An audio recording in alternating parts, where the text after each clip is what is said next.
supposed to be here today, Evan. A lot of people go to fucking with my name. Talking about? They go to fucking with my name and like get followers. Like, I think Treach, this is what it was. Treach got mad because I addressed some Tupac shit, right?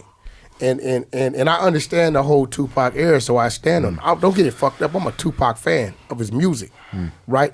I just feel like certain things. Like for instance, if I'm in New York, right, and I'm with a bunch of guys from Brooklyn, and I'm in New York and I'm with 20 guys from Brooklyn, and they see this dude or we see this dude that these dudes don't get along with, right? I'm not gonna be the one to initiate that because this is not my jungle and he's not my politics. I'm gonna roll with my team. Whatever they do, I'm gonna ride with them, but I'm not gonna initiate it because I don't know the politics behind what can happen with this, right? And I say that to say this. I think Tupac was so real about what he wanted to do. In some situations, he overdid it, right? And I'm gonna speak this because Mike understands this because this is one of the nights of his fights. It was better decision making. It was 30 power rules there, and it was an issue with a Compton Crip. If Tupac would allowed those power rules, you had everything from Suge to Buntry. Everybody was there that can call that shot, right? So they're familiar with who this guy is, right? But you know what? They know they in a hotel. Suge's on fucking 9-year joint suspension.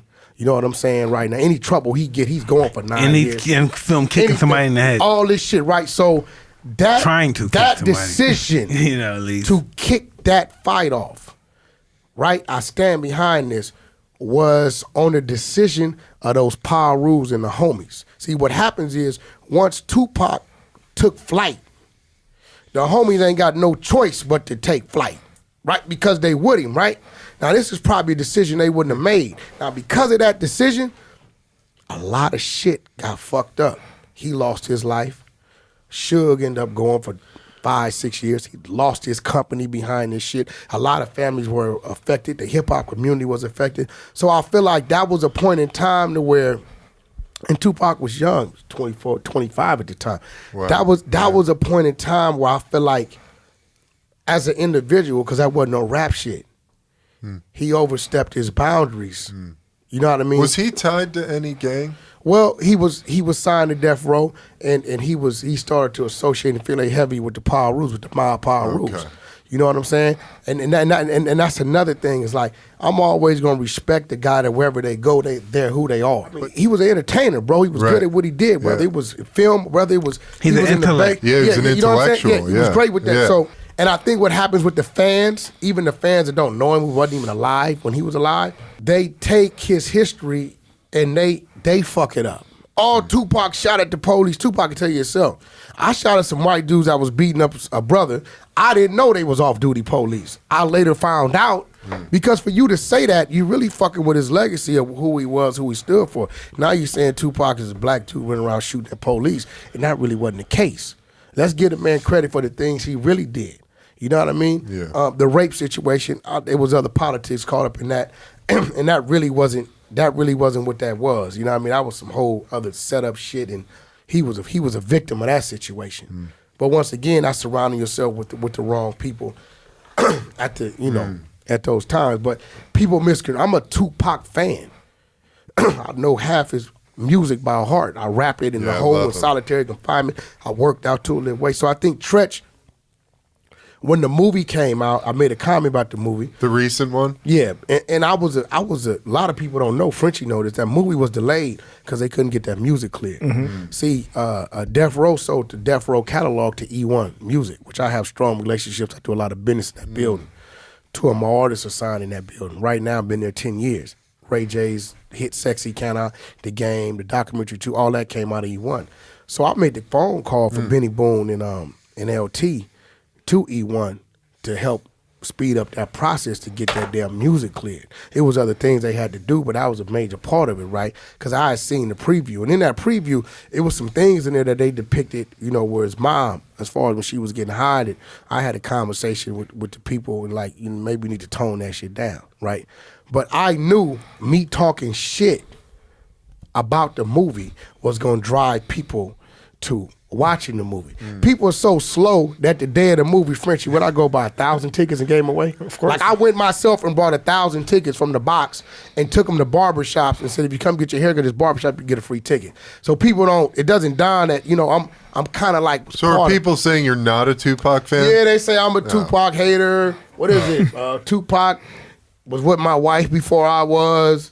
You know what I mean? But these are fans saying crazy shit. So Treach, instead of doing his homework, spoke out of turn. I didn't know it. I had no idea until somebody told me the things he was saying.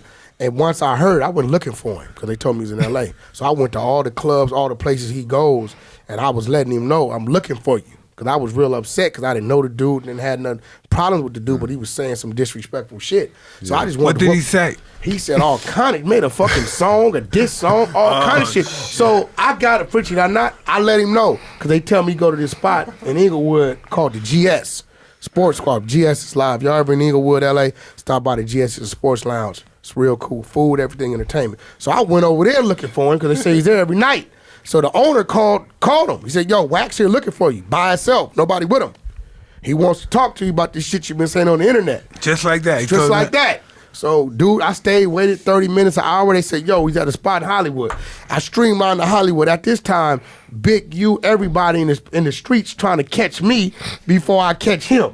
They like whacked and flew out the motherfucking header. We got to catch this motherfucker. Because ain't no telling what he going to do when so I never seen him. And never ran into him. And I started getting the phone calls the next day. People called me, the homies from the Booyah Tribe. Everybody calling me. Like, Wack, you got to let it go. So I listen, I was a man of my word. I let it go. But, Wack, I be in places. I get backstage. I'm a red carpet. I'm at, the weirdest places. And I just hope you hold on to what it was. Because we definitely got to put some closure to that. And listen, I promise you, I'm not a bully. I'm not into torturing shit no more, so I'm going to make it fast. You know what I'm saying? Tell us about torturing, man. I'm going to make it fast. Because I always got this thing in my head that I want to outdo Tyson. And that's why when I get my fights, I'm like, Tyson did some shit in like 7 seconds. So I'm trying to make it like 3.8. It'll be real fast, my brother. I promise you. Like, I don't give a fuck where we at, Barbara Streisand, whatever it is, don't act like you didn't say what you said. Barbara Streisand. Don't act like you didn't say what you said. Because it's definitely going to be addressed. This nigga. Oh, shit. Yo, Fritchie, you done been with me dozens of places. Yo, man. I don't want to hit nobody at Barbara Streisand's concert. I don't give a... Hey, listen, man.